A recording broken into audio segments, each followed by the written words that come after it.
Voilà, bonjour à tous. Merci d'assister à ce panel.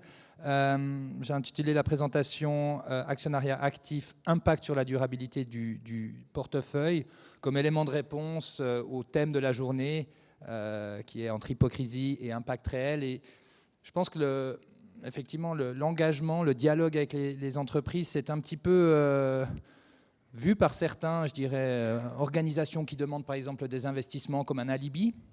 Est-ce que ça l'est? Moi, je vais essayer de vous amener des éléments de réponse concrètes, essayer en tout cas concrets, des études de cas en pratique où on voit les effets positifs et peut-être après, effectivement, vous montrer quelques limites et vous donner des pistes de réflexion aussi. Qu'est-ce qu'on fait si le dialogue, l'exercice des droits de vote, ça ne fonctionne pas? Quelles sont les étapes à entreprendre? Et pour ça, j'aurai un exemple assez intéressant, très d'actualité, pour la fin du mois, l'assemblée de ExxonMobil, typiquement, où c'est un cas où l'engagement ne marche pas forcément. Donc, qu'est-ce qu'on fait? Alors, brièvement, mais je ne vais pas m'étendre parce que vous êtes tous des investisseurs institutionnels, vous connaissez toutes les problématiques. Je vais quand même parler un petit peu de l'exercice des droits de vote. Ça fait partie de l'actionnariat actif. C'est vrai qu'on a parlé du dialogue ce matin, mais pour nous, le dialogue, c'est bien, mais sans exercer les droits de vote, c'est insuffisant. Je prends souvent le bâton et la carotte, on dialogue, le conseil est d'accord et pas d'accord. S'il n'est pas d'accord, eh ben, l'exercice des droits de vote peut venir quand même comme une sorte de sanction. Et on voit souvent, c'est en votant, après l'Assemblée générale, que le conseil d'administration ouvre ses portes pour comprendre pourquoi on aurait été critique, pourquoi on a voté contre tel ou tel point, pour finalement éviter l'année d'après d'avoir des votes trop défavorables. Et finir un petit peu sur l'exemple de l'engagement, mais là Grégoire Henny m'a piqué un ou deux slides, non il n'a pas piqué, il a expliqué aussi le Climate Action 100, donc je vais peut-être justement raccourcir cette partie, pour aussi laisser de la place aux questions, notamment sur ce qui se passe dans l'actualité, que ce soit l'Assemblée du BS, du Crédit Suisse, parce que mes statistiques sur les AG, c'est les assemblées 2018. Nos analystes sont en train encore d'analyser, il nous reste encore quelques assemblées générales, donc on n'est pas encore en train de collecter les résultats et pouvoir donner les premiers résultats de cette saison 2019, parce qu'on est encore dedans. Mais je pense que c'est important, et je présente souvent ce slide, c'est de montrer l'évolution, qui sont les propriétaires et les actionnaires des sociétés cotées. On voit ici, Nestlé publie sur son site internet l'évolution de ses actionnaires. On voit en 99, 50% du capital, c'était des personnes privées. Aujourd'hui, c'est plus que 21%. Alors c'est clair qu'à l'Assemblée générale, il y a 2000 actionnaires, c'est toutes des personnes privées, mais c'est moins d'1% du capital qui est présent dans la salle. 99% du capital vote via le représentant indépendant. Donc les institutions sont rarement présentes à l'Assemblée générale, on n'a pas le temps. Alors nous, on y va à quelques-unes chez Ethos quand on va prendre la parole, c'est toujours une belle plateforme, mais ce n'est pas là que les votes se jouent, ils se jouent bien sûr bien en avance.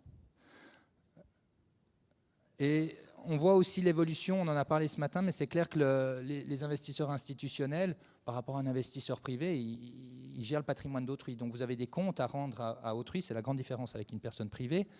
Donc il y a ce devoir fiduciaire, cette vision à long terme, et ça a un impact quand même sur l'actionnariat actif. On a vu, ces investisseurs institutionnels aujourd'hui représentent plus de 2/3 de la capitalisation. Et puis, on le voit, l'évolution, c'est les investissements passifs.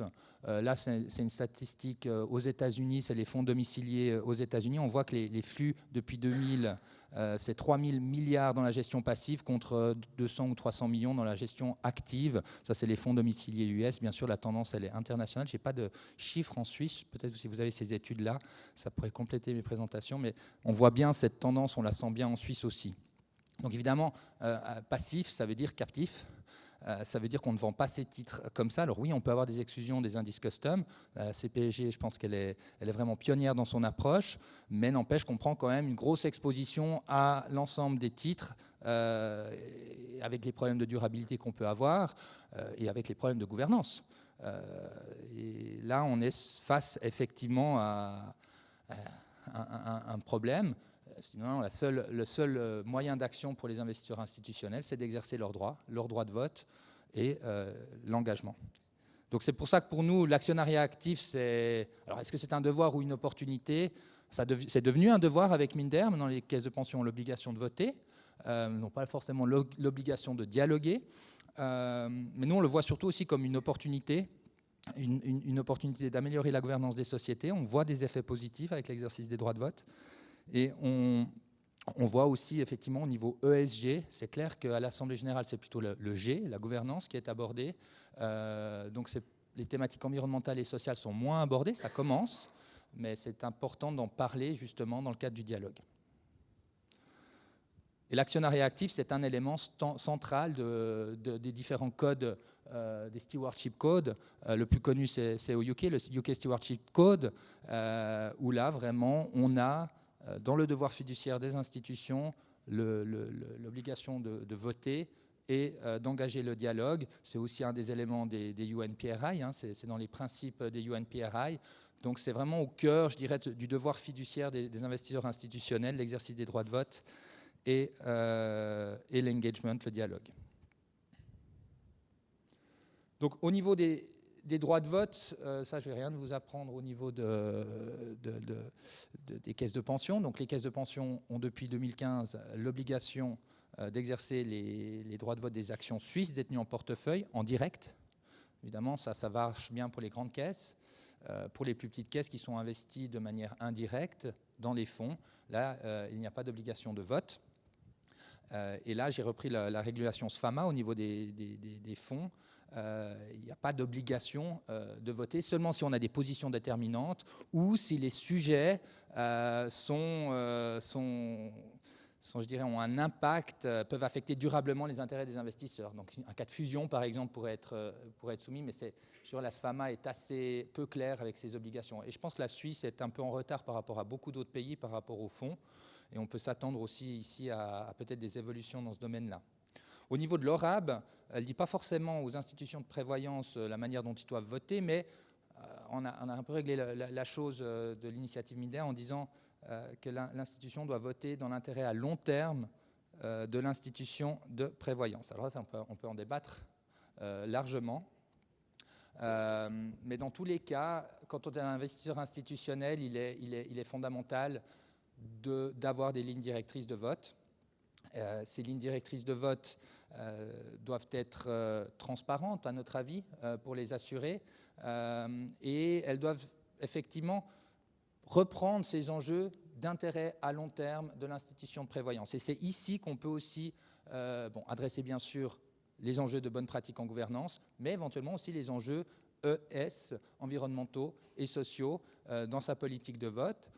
Par exemple, s'il y a des problèmes d'éthique des affaires, est-ce que c'est dans l'intérêt de l'actionnaire de voter la décharge? On l'a vu la semaine passée à l'UBS, par exemple, avec les litiges. Alors, il y a le côté juridique, mais il y a aussi le côté, quelque part, éthique. Et donc, ces cas de figure doivent être réglés dans ces lignes directrices. Alors, pour les caisses de pension, beaucoup d'entre elles délèguent quand même ce droit. Ça, chez Ethos, on a des clients qui nous délèguent et qui disent le conseil de fondation approuve nos lignes directrices de vote et disent OK, notre politique de vote s'inspire ou se base sur les lignes directrices de vote d'Ethos qui sont transparentes, qui sont approuvées annuellement. Et ça permet ensuite éventuellement de déléguer une partie de l'exercice. D'autres clients reçoivent nos analyses, nos recommandations et ont leurs propres gens en interne qui vont revoir ça et mettre ça en conformité avec leurs lignes directrices s'il y a des cas de figure, des éléments différents. Alors après, qu'est-ce que c'est que l'exercice des droits de vote dans l'intérêt des assurés? Ça, c'est ce que veut l'ORAB. Alors, dans l'ORAB, c'est mis comme ça. C'est l'intérêt des assurés est réputé respecté lorsque le vote assure de manière durable la prospérité de l'institution de prévoyance. Alors, c'est vrai que ça peut ouvrir beaucoup d'interprétations. Donc, pour nous, l'interprétation, c'est quand même qu'il y a cette notion de vision à long terme. Alors c'est clair que quand on a à l'Assemblée générale des bagarres entre actionnaires avec une stratégie assez court-termiste versus une stratégie qui peut avoir une vision de création de valeur à long terme pour plusieurs parties prenantes, il faut peut-être que la caisse de pension se pose la question, est-ce que je travaille uniquement dans mon intérêt d'actionnaire à court terme ou est-ce que je veux aussi défendre quelque part des emplois en Suisse, une stratégie à long terme et créatrice de valeur, pas que pour l'actionnaire à 3 ans, 4 ans, mais à long terme. Donc il y a cette dimension, et on l'a vu cette année, il y a plusieurs cas où il y a eu ce qu'on appelle des proxy fights, donc des bagarres entre le conseil d'administration et des actionnaire assez activiste, disons-le comme ça, notamment sur des candidats au conseil ou sur des mesures de protection et sur des stratégies. Et effectivement, ça peut conduire à des questions au niveau de l'institution de prévoyance. Donc chez Ethos, on a vraiment mis dans nos lignes directrices pas la shareholder value, mais la stakeholder value et l'intérêt à long terme. C'est vraiment et ça nous guide sur certaines votations, je dirais plutôt conflictuelles, mais ça peut nous guider aussi quand on va refuser certaines propositions du conseil d'administration sur les rémunérations ou sur des combinaisons de fonctions, par exemple. Alors, qu'est-ce que ça donne? Là, c'est les statistiques aux AG 2018. C'est vrai qu'Ethos peut être des fois vu un peu comme Neinzager. Les médias reprennent souvent les positions critiques, mais au final, on voit qu'en moyenne, on recommande d'approuver environ 19%, de refuser 19% des propositions du conseil d'administration. Je vais essayer aussi ce truc. Non, c'est pas celui-là. Ah non, ça, c'est le changement. Oh, pardon. Alors, je me suis perdu. Là, je suis moins. C'est ça, hein? Ah, il est là. Pardon. Voilà, ça, je crois que je vais arrêter avec ça. Alors voilà, donc on soutient quand même plus de 80% des propositions. Et c'est un peu le but de nos lignes directrices. On dit dans nos lignes directrices, on vote pour, sauf si des principes de bonne gouvernance ne sont pas respectés, par exemple, sauf si l'intérêt à long terme n'est pas respecté. On a dans le graphique de droite une autre statistique que je trouve intéressante, c'est finalement, au sein du SPI, quel est le résultat au niveau de l'Assemblée générale lorsqu'on a recommandé de voter pour, en rouge. Donc on voit que quand on recommande pour dans le SPI, c'est 97% de soutien. Et là, on a recommandé de voter contre, dans les 19% de cas. Le taux moyen d'approbation est de 90%. Alors ça reste des scores très élevés, mais quand même, on voit cette différence, et ça, c'est un signal important. Et là, je le dis tout de suite, c'est pas que Ethos, on représente en moyenne 5-6% à l'Assemblée, donc il y a quand même d'autres actionnaires derrière qui vont aussi voter contre. C'est simplement que nos principes sont basés sur la bonne pratique en gouvernement d'entreprise, et qui est repris par beaucoup d'autres investisseurs au niveau international. Et l'effet, on le voit, il est encore plus marqué dans les sociétés du SMI, où il y a plus de sociétés avec capital dispersé. On voit là que l'effet est effectivement... Et ils sont plus suivis au niveau international, et les investisseurs internationaux suivent aussi plus les recommandations, la bonne pratique internationale. Et là, je dois dire, par exemple, le code de bonne pratique en gouvernance suisse, d'économie suisse, va assez peu loin par rapport aux codes internationaux. Et c'est pour ça qu'il y a quand même passablement de critiques aussi sur certains des mécanismes en Suisse. Alors les sujets, on voit que c'est les rémunérations qui restent les sujets les plus critiqués. On a fait la différence entre les sociétés qui ont un actionnaire important. On appelle actionnaire important, et c'est une centaine de sociétés sur les 200 à la bourse qui ont un actionnaire qui a plus qu'un tiers des droits de vote. Donc ils sont en rouge ici dans les graphiques, et en gris, c'est les sociétés sans actionnaire de référence. Donc on voit qu'effectivement, les rémunérations, le rapport consultatif passe en moyenne à 85%. Donc on voit quand même 15% de critiques, c'est élevé. Hein. Ce n'est pas une démocratie populaire. Ici, quand un conseil reçoit autant de votes critiques, ça le pousse à rentrer en dialogue avec ses actionnaires. Alors vous allez me dire, mais pourquoi on a un vote consultatif, puisque Minder, maintenant, on a un vote contraignant. Avec l'ORAB, on a le droit de voter de manière obligatoire et contraignante. Donc c'est les deux points suivants qui sont aussi critiqués, mais on voit que par exemple sur les montants de la direction générale, le troisième graphique, ça passe à 92%, et le consultatif passe à 85%. C'est vrai qu'il y a beaucoup d'investisseurs qui n'aiment pas voter contre les rémunérations de manière contraignante. Ils ont peur que le management ne soit pas payé et partent. Je vous rassure, en général, les cas où c'est arrivé, le management est resté, il s'est même accroché, il a même proposé de réduire ses bonus, donc il reste. Mais quand même, c'est vrai qu'au niveau international, on est un cas un peu unique en Suisse. Il y a la France maintenant avec loi Sapin 2 qui donne aussi un vote contraignant, mais on est un des seuls pays où l'Assemblée générale vote les montants en francs de manière contraignante de la direction. Dans les autres pays, on vote les systèmes de rémunération ou les rapports. C'est pour ça que les investisseurs internationaux demandent aux entreprises, s'il vous plaît, laissez-nous voter de manière consultative, pas que le contraignant, parce qu'on a envie de pouvoir voter contre. Mais on n'oserait pas voter contre le contraignant. Et on voit vraiment l'impact et la différence. Après, un vote négatif sur le rapport de rémunération consultatif a quand même un impact. En général, ça permet des améliorations. Mais le but, c'est quand même, si on n'est pas d'accord avec des bonus, comme la semaine passée à l'UBS, c'est de pouvoir voter contre les bonus. On a voté la semaine passée sur les bonus 2018, près de 80 millions de francs suisses pour les 12 membres de la direction. Là, le but, c'est de dire non. enfin, selon nos lignes directrices en tout cas, mais effectivement, de voter contre le rapport de rémunération consultatif, ça n'aurait pas l'effet d'interdire le paiement. Alors, quelques exemples de cas, parce que même si il y a assez peu de votes qui ne passent pas, alors je n'ai pas l'UBS la semaine passée parce que j'avais envoyé la présentation avant, mais je cite quelques exemples où on a eu des discussions ou des choses à l'Assemblée générale qui ont eu quand même des effets importants pour l'amélioration de la gouvernance en Suisse en général. Je pense qu'une des assemblées où Ethos a fait ses premiers faits d'armes reconnus, en tout cas au niveau international, c'était l'Assemblée générale de 2005 de Nestlé, quand le Conseil a annoncé qu'ils allaient cumuler les fonctions de M. Brabeck, de président-directeur général. À cette époque, on a posé une résolution d'actionnaires soutenue par 11 caisses de pension. Il y avait eu des grands débats dans les caisses de pension. Est-ce qu'on doit s'attaquer à Nestlé ou pas? Il fallait oser à l'époque.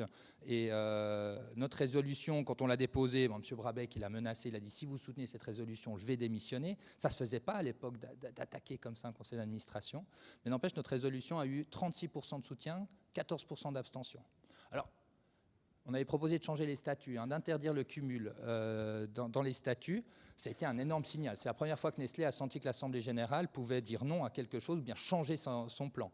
Et c'est depuis là, on a vu quand même un changement. 2 ans après, on était en dialogue très cordial avec Nestlé. La hache de guerre, entre guillemets, s'est vite enterrée parce qu'ils ont vu aussi que les actionnaires étaient sensibles à ces questions de gouvernance et qu'ils ne disaient pas oui, amen à tout.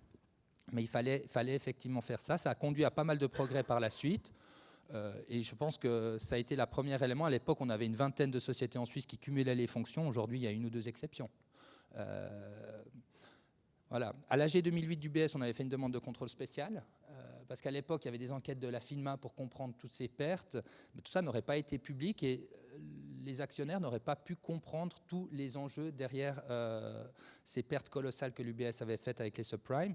Cette demande de contrôle spécial avait beaucoup de questions communes avec celle de la FINMA. On a eu 45% de soutien. Donc le contrôle spécial n'est pas passé, mais n'empêche, là aussi, le conseil d'administration est rentré en discussion avec nous. Ils ont été d'accord de faire un résumé des enquêtes internes et des enquêtes de la FINMA. Puis nous, on a dit, ouais, non, mais attendez, vous mettrez ce que vous voulez dans votre résumé. On dit non, alors on est d'accord que vous nous proposiez un réviseur, qui ne soit pas le nôtre, qui fasse réviser la conformité entre les conclusions des enquêtes de la FINMA et le résumé qu'on va mettre sur la place publique. Et ça a permis de voir effectivement les défaillances de gouvernance et de voir si les progrès ont été faits par la suite. Novartis, j'aime bien prendre l'exemple parce qu'il y a eu quand même un grand changement. Là aussi, on a dû poser une résolution d'actionnaires en 2010 contre le chairman CEO et pour voter sur les rémunérations. À l'époque, M. Vazella cumulait, il gagnait 40 millions. On avait un petit souci avec ça. À l'AG 2010, c'est pas passé, mais là aussi, on avait plus de 30% de soutien. On a reposé les résolutions à l'AG 2011, et là, on a monté un groupe de soutien international. Et là, 3 semaines avant l'Assemblée, Novartis a annoncé qu'ils allaient volontairement séparer les fonctions et volontairement soumettre le vote du rapport de rémunération à l'Assemblée. Donc ça, c'était avant Minder, on n'avait aucun droit sur les votes à l'époque. Aucun droit de vote sur les rémunérations à l'époque. Et donc voilà, ça c'était aussi un beau succès. L'AG 2015, fusion d'Holcim, là on n'a pas gagné du tout, on est à 90% qui ont approuvé cette fusion, mais disons que au départ on avait aussi critiqué le ratio d'échange. Monsieur Shimidani l'a fait aussi à un moment, donc ça a plus aidé, c'est lui qui a plutôt fait changer le ratio, mais 2 mois avant l'Assemblée qui prévoyait un ratio d'échange 1 pour 1, ils ont revu le ratio d'échange. Le plan que c'était M. Lafont qui cumulait pas les fonctions mais qui prenne le CEO, il n'est pas passé. Enfin, il y a eu quelques changements. Après, on a quand même refusé cette fusion. Effectivement, je pense qu'on a eu raison sur plusieurs points après coup, malheureusement. On avait notamment critiqué qu'il n'y avait pas de due diligence sur les actifs de Lafarge dans les pays risqués, dont la Syrie. On l'a dit à l'Assemblée générale 2015. 2 ans après, il y avait l'affaire syrienne et le financement de Lafarge du groupe islamiste. On ne le savait pas, mais on avait juste dit, quand on double le capital d'une société pour faire une acquisition comme ça, la moindre des choses, c'est de faire une due diligence sur les actifs risqués et de publier une fairness opinion aux investisseurs, ce qu'ils n'avaient pas fait. Après, bon, après, il y a eu les changements et on a un dialogue assez constructif. Je vais réintervenir la semaine prochaine à l'Assemblée générale de manière constructive pour leur demander de faire plus en matière de changement climatique. Crédit Suisse, l'AG 2017, c'était assez passionnant aussi. C'est la première fois où finalement, là, le vote contraignant sur le bonus était refusé par les actionnaires. Le Conseil proposait des bonus assez élevés. Il y avait des pertes de 2,7 milliards, des licenciements, plan de restructuration. Et donc là, les actionnaires ont commencé à dire non.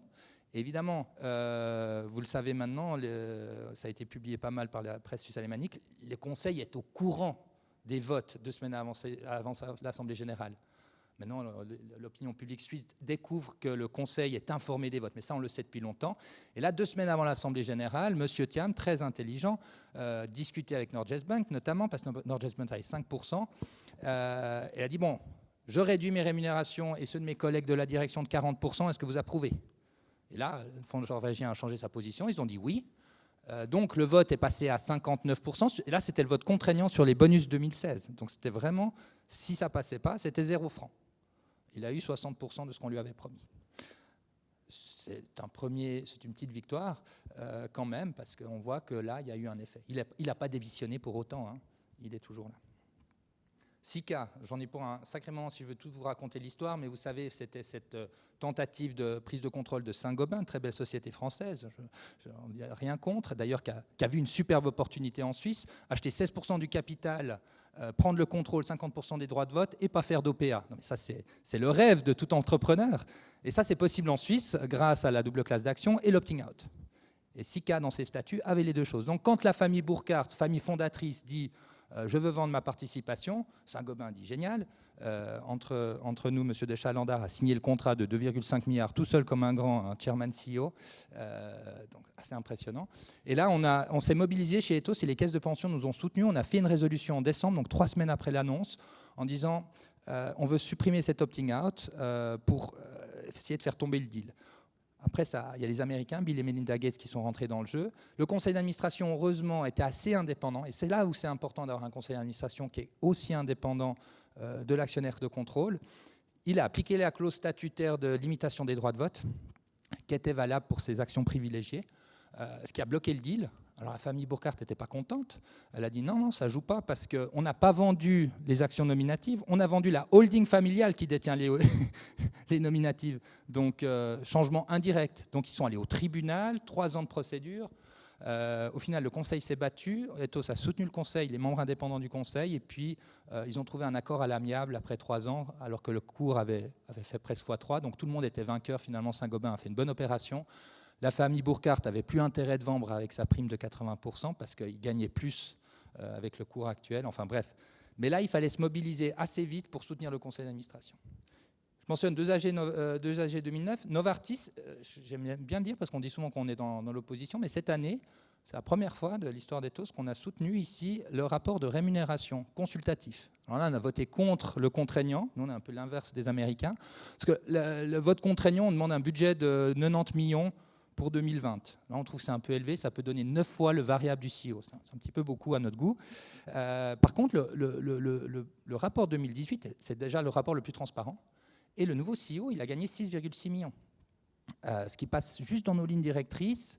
Il y a un pay for performance, c'est assez cohérent, c'est transparent, le conseil est ouvert. Donc là, on a pu approuver. Puis on voit qu'entre 2011, M. Vasella, 40 millions, et le nouveau CEO, 6,6 millions, entre nous, le nouveau CEO crée beaucoup plus de valeur actuellement que ce qu'on a vu par le passé. Donc, ça montre effectivement ce point-là.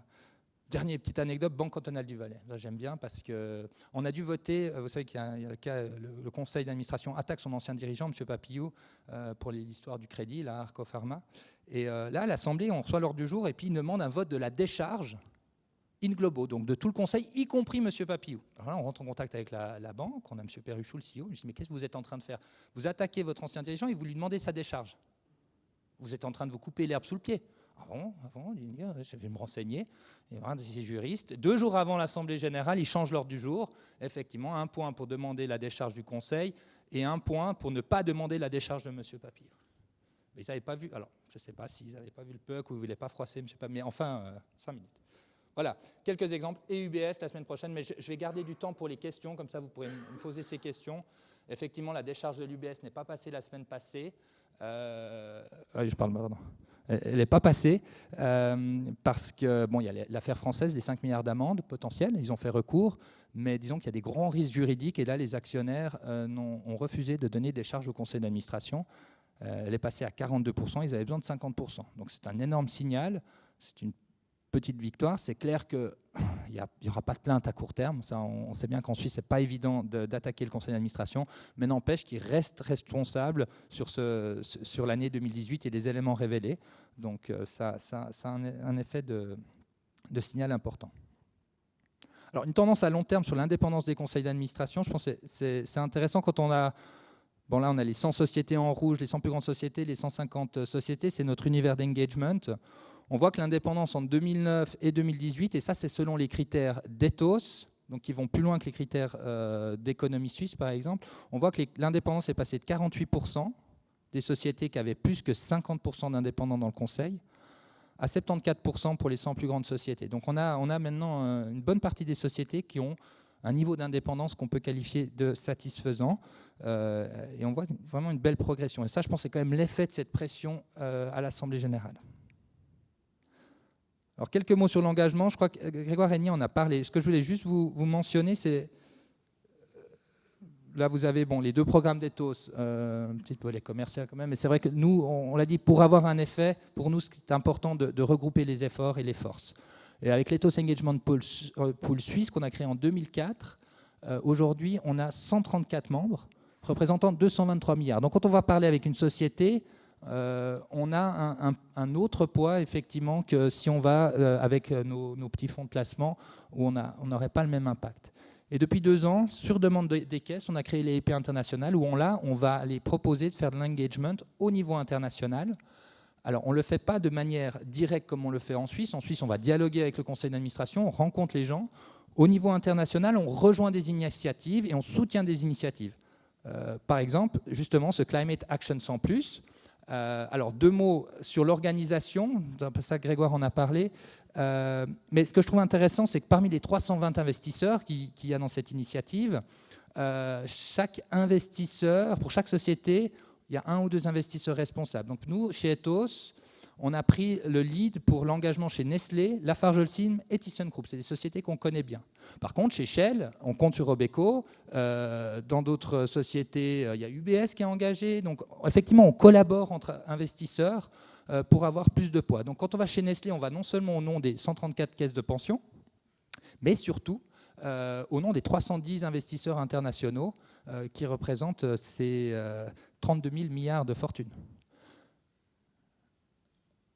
Donc on a parlé des demandes. Alors nous, chez Nestlé, on a eu plusieurs rencontres maintenant avec le président. On les a chaque année au mois de mars avant l'Assemblée générale. On essaye de nous influencer, qu'on supporte toutes ces propositions.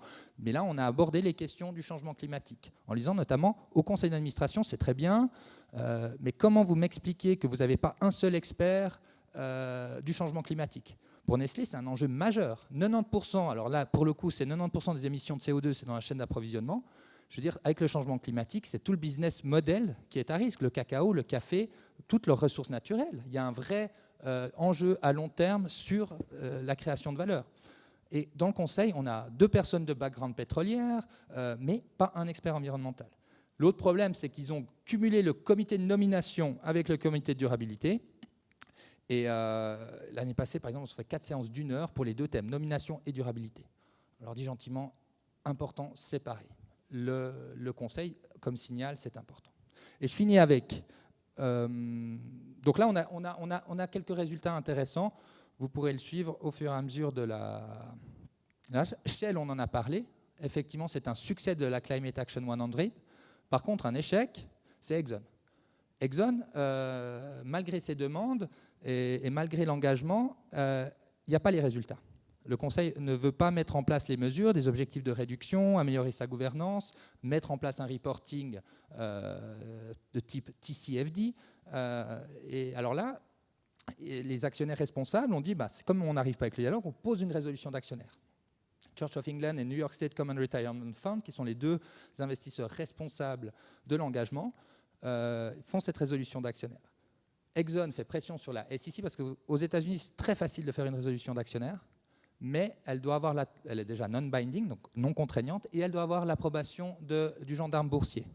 Le gendarme boursier, comme par hasard, depuis 1 ou 2 ans, est beaucoup plus sélectif dans ce qu'il approuve comme résolution, notamment les résolutions en termes de changement climatique. Et là, ça fait plusieurs fois que la SEC dit non, cette résolution d'actionnaire, elle est trop micromanagement, on ne la fait pas passer. Or, cette même résolution avait été soumise à d'autres assemblées des années avant, sous un autre président. Donc voilà, l'influence ici de la SEC. Donc on se retrouve, l'engagement n'a pas marché. On a voulu faire la résolution d'actionnaires. La SEC l'a empêché de la soumettre parce que ça aurait été une possibilité pour les actionnaires effectivement de voter à l'Assemblée générale sur la stratégie climatique d'Exxon. Donc maintenant, on n'a rien. Donc le gros débat actuel, la recommandation de Church of England et New York State Common Retirement Fund, c'est de dire, si c'est comme ça, on va voter contre l'ensemble des membres des conseils d'administration. Donc ça, c'est un niveau d'escalation, intensification des mesures, et c'est clair que c'est bien l'engagement, c'est vrai que ça peut aider à avoir des progrès, mais qu'est-ce qui se passe si ça ne marche pas? Il faut prévoir cette intensification, et en dernier recours, c'est vrai que si le Conseil s'obstine, il ne reste plus que l'exclusion. Ma foi, c'est aussi votre risque micromanagement. On ne peut pas que considérer le risque macro, mais votre risque à vous, si une entreprise n'est pas réactive à ces demandes-là, elle doit être quand même sur une liste, watch list accentuée. Voilà, merci. Je laisse les questions maintenant. Merci à Vincent. Donc, j'imagine qu'il y aura des questions dans le public.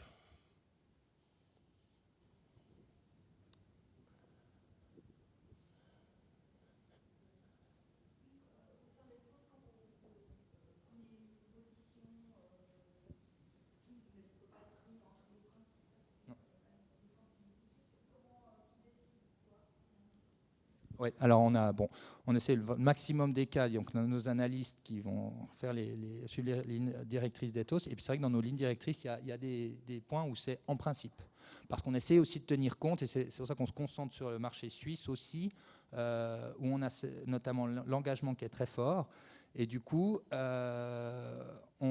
qu'il y a un point qui est un petit peu gris, parce que vous avez raison, c'est quand même beaucoup de points, on a nos comités de vote quotidiens, pendant toute la saison, on se voit une demi-heure. Moi, j'essaie de prendre part avec la chef de la responsabilité, et tous les analystes, nos 5 analystes, donc on est 7, tous les points un peu critiques et limites, on les discute, et on le fait pendant toute la saison, ce qui nous permet d'assurer une conformité, une égalité de traitement. Parce que c'est ça aussi le risque. On ne peut pas commencer à appliquer une règle un peu différente à une société ou une autre. Là, on va faire des exceptions à nos lignes. Si on a le dialogue avec les entreprises, par exemple, il se peut qu'on n'ait pas 50% d'indépendants dans le conseil.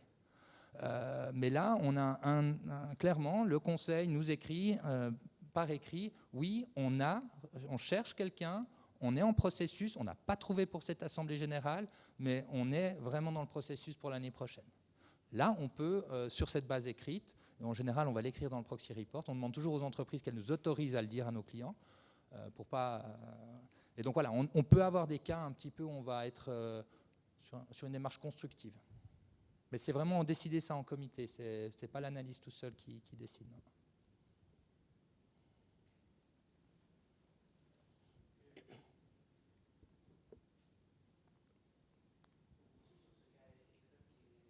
Intéressant. Est-ce que Ethos pense qu'il y a une utilité à discuter avec les agences de notation extra-financière, ou en tout cas les prestataires, les fournisseurs de données, je ne sais pas, par exemple, pour considérer ce type d'événement, faire considérer ce type d'événement comme une controverse, par exemple, ou les alerter à ce que ce soit reflété quelque part dans la donnée qui est utilisée ensuite par des fournisseurs d'indices, fournisseurs d'UTF. Vous avez montré votre première slide sur l'essor de la gestion passive. Ça peut être aussi un élément qui peut peser dans la balance, aussi de se retrouver mal noté éventuellement. Est-ce que pour vous, c'est un levier d'action potentiel? Oui, je pense. Je crois ça commence un petit peu, on le voit dans les analyses de controverse entre Sustainalytics, Reprisk ou les autres. Mais c'est vrai ce que je reproche des fois à ces agences, c'est qu'elles ont un certain décalage dans le temps. Il y a un certain lag entre l'analyse et puis les cas. Et c'est vrai qu'avec l'Assemblée générale, on est assez prospectif.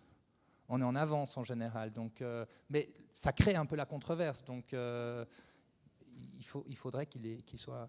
Alors, je pense typiquement avec Sustainalytics qui a acheté Guess, c'est quelque chose qu'ils vont peut-être un tout petit peu plus intégrer. Je pense que c'est bien parce qu'après, effectivement, si ça leur baisse leur rating et puis qu'ils sortent des univers d'investissement best in class, parce qu'Exxon n'est pas si mal noté par les agences, c'est ce que vous avez montré aussi avant. En général, ils ont d'assez bons scores, c'est des grosses boîtes qui ont des super beaux rapports, avec des jolies photos, des enfants heureux, l'environnement c'est très très vert. Mais Mais si on creuse derrière la surface, on s'aperçoit effectivement qu'il y a ces controverses, qu'il y a la négation même du changement climatique. Ils sont en procès avec l'État du New York sur les mensonges qu'ils ont mis là-dessus. Donc effectivement, les controverses, c'est toujours un moyen de capter, de corriger quelque part le score best in class, toujours assez positif. Plus on est gros, plus on a un bon score. Ça, c'est juste ce que vous avez montré avant. Il faut qu'ils soient plus réactifs avec ça. Après, il faut que les clients en fait, leur disent. Nous, on n'est pas forcément clients derrière. Donc, les grands clients de ces agences de notation devraient les sensibiliser. Ouais. Moi, j'ai une question, s'il n'y a pas d'autres questions.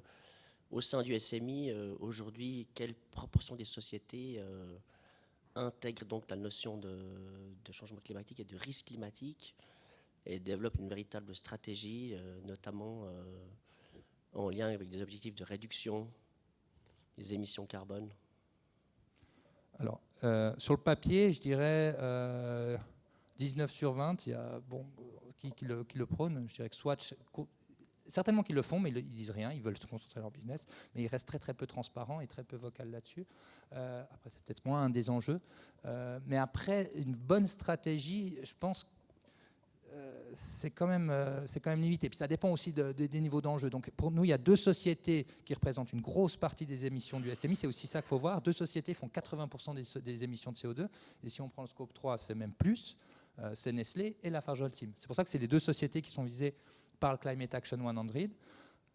Là, ça dépend si on est positif ou négatif. Pour moi, c'est à moitié vide. Le verre est à moitié vide, on peut le voir aussi à moitié plein. Dans les 2 cas, Nestlé peut faire encore beaucoup plus sur la supply chain, renforcer ses objectifs de réduction.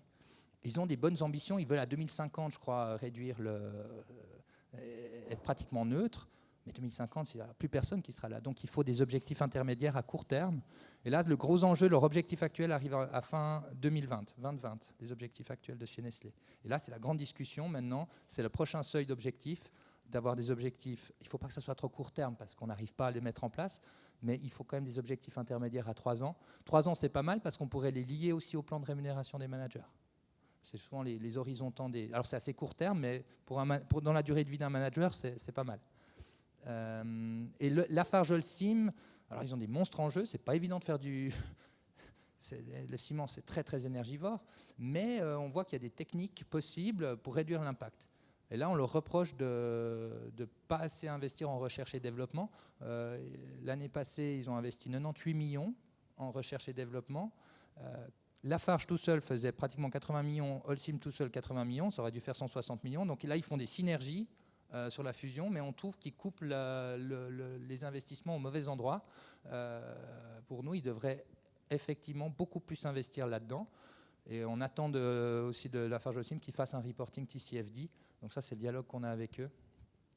Donc on espère effectivement ces progrès. Mais je dois dire qu'ils sont ouverts. Les 2 sociétés qui ont les plus d'enjeux sont ouverts. Ils nous reçoivent, on discute. Mais la semaine prochaine, je serai quand même à l'Assemblée générale de LafargeHolcim pour répéter ces attentes-là et répéter ce qu'on a discuté behind closed door, en engagement discret, mais on pense que ça vaut la peine de le répéter un peu plus publiquement et essayer de le faire thématiser. Ça met toujours un peu plus de pression. Même si les votes sont joués avant, hein, c'est pas une question de voter contre quelque chose à ce stade. Mais après, les banques, on dirait qu'elles n'ont pas, mais on voit comme elles sont quand même critiquées. Crédit Suisse doit renforcer ses directives en matière de financement. Alors, ils ont des super bonnes directives, Crédit Suisse, sur tout ce qu'on appelle le Project-Based Finance. Et c'était même les leaders dans l'Equator Principle pour financer tout ce qui est financement de projet, très très bon. Mais il n'y a plus personne qui fait du Project-Based Finance. Ils font tous du Corporate Financing. C'est pour ça que Crédit Suisse était très critiqué avec le Dakota Pipeline. Mais eux, ils disent non, je n'ai pas financé le Dakota Pipeline. Non, mais ils financent Energy Transfer, quel promoteur de Dakota Pipeline. Donc on leur demande, mais vous avez ce qu'on appelle ring fence, le contrat.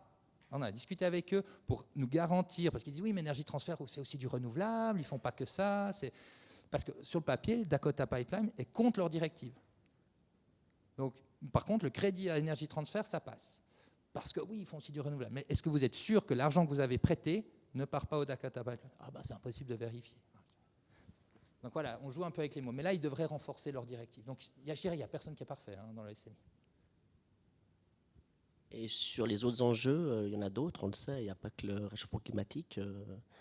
il y a la perte de biodiversité massive, il y a la disparition du plastique quasiment sur toute la planète. De ce côté-là, il y a aussi des initiatives qui sont prises au niveau du SMI en particulier. Oui, alors au niveau engagement, on définit les thèmes annuels. Les thèmes effectivement prioritaires aujourd'hui dans les caisses, c'est le changement climatique. Le deuxième thème, c'est effectivement sur la gouvernance. Et le troisième thème, c'est les droits humains dans la chaîne d'approvisionnement. Donc ça, c'est un des thèmes qu'on a avec plusieurs sociétés. Là aussi, bon, c'est beaucoup le dialogue avec nouveau avec Lafarge, Holcim et Nestlé, mais c'est les deux sujets qu'on aborde. Donc dans ces réunions, on aborde en fait les thématiques transversales.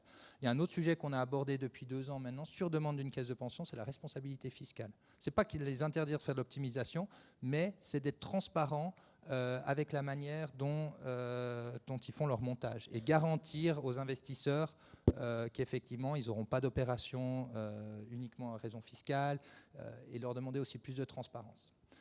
Donc ça, c'est des thématiques. Le plastique, c'est une énorme thématique. Elle concerne aussi un peu moins de sociétés en Suisse. C'est pour ça que ce n'est pas dans notre programme d'engagement.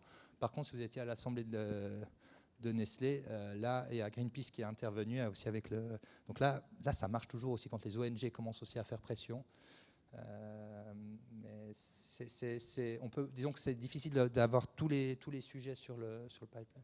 Et sur la biodiversité, on travaille sur une étude sur la valorisation du capital naturel, qui est une première étape pour après éventuellement engager le dialogue là-dessus. Il n'y a pas d'autres questions ? Dans ce cas, on peut applaudir M. Kaufmann.